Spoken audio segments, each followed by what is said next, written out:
অবশেষে ৫৫ বছর পর বদলে যাচ্ছে বাংলাদেশের অর্থবছর। জুলাই জুনের পুরনো হিসাব খুঁচিয়ে সরকার এক ঐতিহাসিক সিদ্ধান্তের পা বাড়াচ্ছে, যা বদলে দিতে পারে দেশের আর্থিক আর অবকাঠামোগত উন্নয়নের পুরো গতিপথ। কেন এই আকস্মিক বদল, আর এই এক সিদ্ধান্তে কিভাবে বদলে যাবে আপনার আমার রাজস্ব আর বাজেটের সমীকরণ?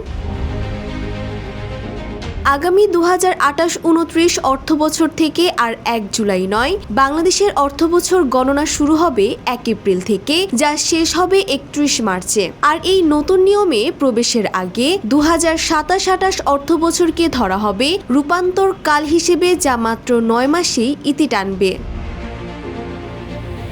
মূলত বর্ষার কবলে পড়ে প্রতি বছর জুনের শেষ মুহূর্তে তড়িঘড়ি করে বাজেট বাস্তবায়নের যে হিড়িক পড়ে, সেখান থেকে মুক্তি পেতেই এই পরিকল্পনা। শুষ্ক মৌসুমে বড় বড় অবকাঠামো আর রাস্তার কাজ নির্বিঘ্নে শেষ করাই সরকারের মূল লক্ষ্য।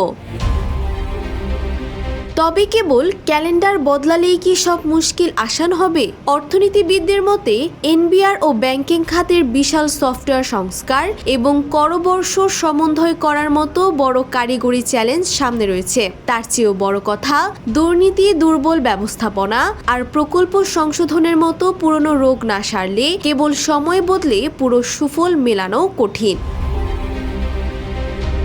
আন্তর্জাতিক আর্থিক সংস্থাগুলোর সঙ্গে হিসাবের খাতা মেলাতে কিছুটা কসরত করতে হলেও নিজ দেশের বাস্তবতায় এটি এক বিরাট সংস্কারের সুযোগ। এখন দেখার বিষয়, শুধু ক্যালেন্ডারের পাতা নাকি দেশের আর্থিক জবাবদিহির চিত্রটাও বদলায়।